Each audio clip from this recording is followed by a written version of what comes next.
Banampungu oye! Banampungu oye!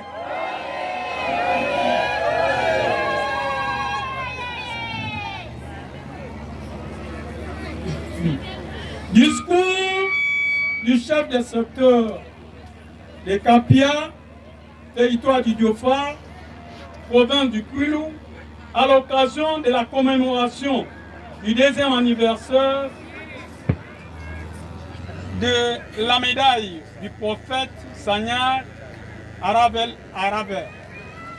En ce jour du 10 novembre 2025, où nous célébrons le 2e anniversaire de la médaille des mérites civiques du prophète Sanyar Raphaël Alaver, nous rendons hommage le plus différent au président de la République, son Excellence, Monsieur Félix Antoine Tshisekedi Tshilombo, chef de l'État, pour avoir élevé un digne fils, Sanyar Raphaël Alaver, de notre secteur Kapia, au rang de prophète en date du 10 novembre 2023.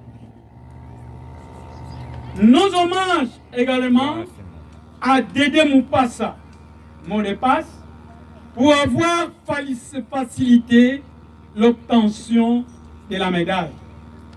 Et enfin, aux différents invités, selon vos rangs respectifs, nous vous remercions tous pour avoir répondu présent à la dite cérémonie, malgré vos multiples difficultés et occupations.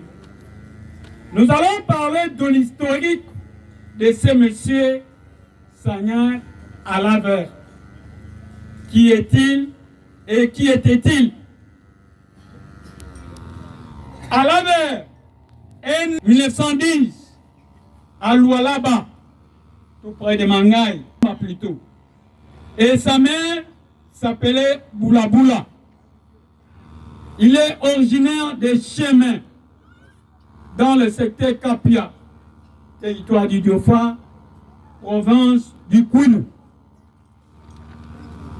De la profession, était instituteur catholique à Koreyama de 1945 à 1951. Il a commencé son ministère pastoral officiellement en 1938. Lors de son arrestation par la police de Mangaï pour son exécution de culture imposée.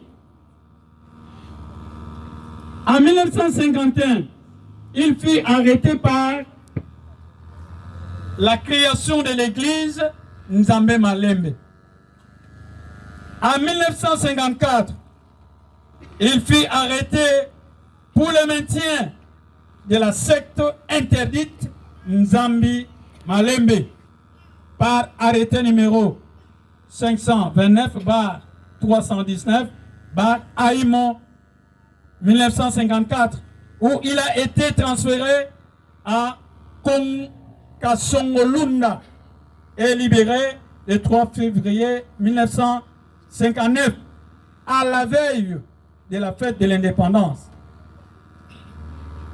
De la création de Nazareth en 1960, pour faire fonctionner l'église du Christ sur la terre par les prophètes de l'église Kimbangu Simon.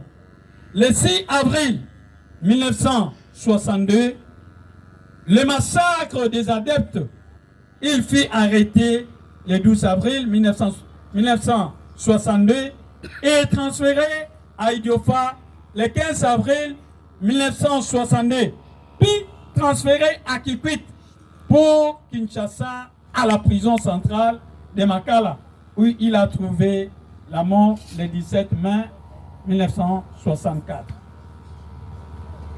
Citation actuelle de l'Église. En 1984, création de l'église égyptienne, qui a obtenu la personnalité juridique par arrêté ministériel 033/4002 du journal officiel numéro 4 du 15 février 2002. En 2006, il y a eu création de l'église Sanyariane de Saint-Esprit en cycle essai par l'arrêté numéro 19/4000/journal officiel 2006 du 2 février 2006. En 2012, par l'arrêté 645/4/1000/journal officiel/DA/2012.